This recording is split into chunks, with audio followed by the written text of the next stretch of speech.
سخنران بعدی ما کاظم نیکخواه هستند، مسئول روابط بین المللی نهاد فریدم ناو. کاظم جان لطفا شما شروع بفرمایید. به محض اینکه جناب نامی برگشتند سخنرانیشون رو خواهیم شنید. تریبون با شما. کاظم نیکخواه بفرمایید.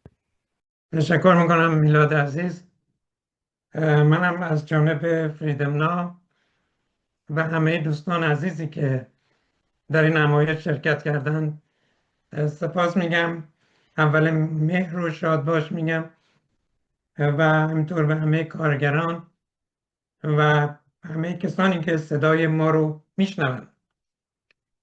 اول مهر روزیه برای یک جامعه انسانی، روز طبقه کارگره، روزی برای برپایی جامعه‌ای که کاملا مغایر و متضاد با تمام ارزش‌های جمهوری اسلامی و سیاست‌هاش و جهتگیری‌هاش و قوانینش باشه. اخیراً فیلمی می‌دیدم در مورد هولوکاست تو جنگ جهانی دوم، اون اواخر جنگ که دیگه هیتلریا داشتن شکست می‌خوردن و عقب رونده شده بودن، یکی از نازی‌ها از افسر بالا دستش پرسید که ما چرا اینقدر جنایت می‌کنیم، چرا اینقدر آدم کشتیم؟ افسر گفتش که ما جنایتکار نیستیم، ما جنایت نکردیم، ما داریم به بشریت خدمت میکنیم و یک روزی دنیا خواهد فهمید که ما چقدر به بشریت خدمت کردیم با پاکسازی مثلا یهودی ها و اینا. امروز ما با حکومتی طرفیم که حتی به اندازه همین نازی ها، به اندازه نازی های هیتلری که انسانیت به عنوان کلمه تو قاموسش نیست، اینا حتی به خودیاشون نمیگن یا به بیرون نمیگن برای انسانیت داریم میکشیم، اعدام میکنیم و سرکوب میکنیم. میگن برای خدای 67، برای نمیدونم امت اسلام، برای اینکه روزی به بهشت بریم با قلبان و حوریان و اینها نزدیک بشیم.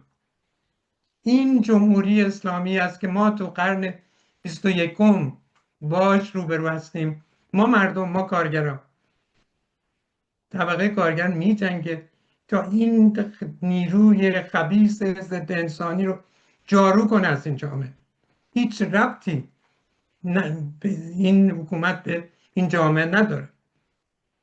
طبقه کارگر می جنگه برای جامعه انسانی شاد، امن، بدون این جنگ و کشتار و دستگیری و اعدام، برای جامعه‌ای که انسان مرکزش باشه، پاسخ به نیازهای انسانی مرکزش باشه، برابری آزادی مرکز و محورش باشه و مردم تو امنیت، تو شادی، تو برابری، تو رفاه زندگی کنند.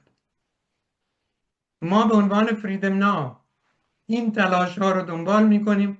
هر سال در برابر سازمان جهانی کار جمع شدیم کنفرانسش و فریاد زدیم این حکومت رو از این سازمان بیرون کنید. سازمانی که نام کارگر رو خودش داره یک حکومت ضد کارگری و ضد انسانی توش نباید جا داشته باشه. این حکومت باید تو سطح دنیا بایکوت و منزوی بشه و مردم ایران تکلیف خودشون رو با این حکومت تعیین کنن. زنده باد اول ماه مهر.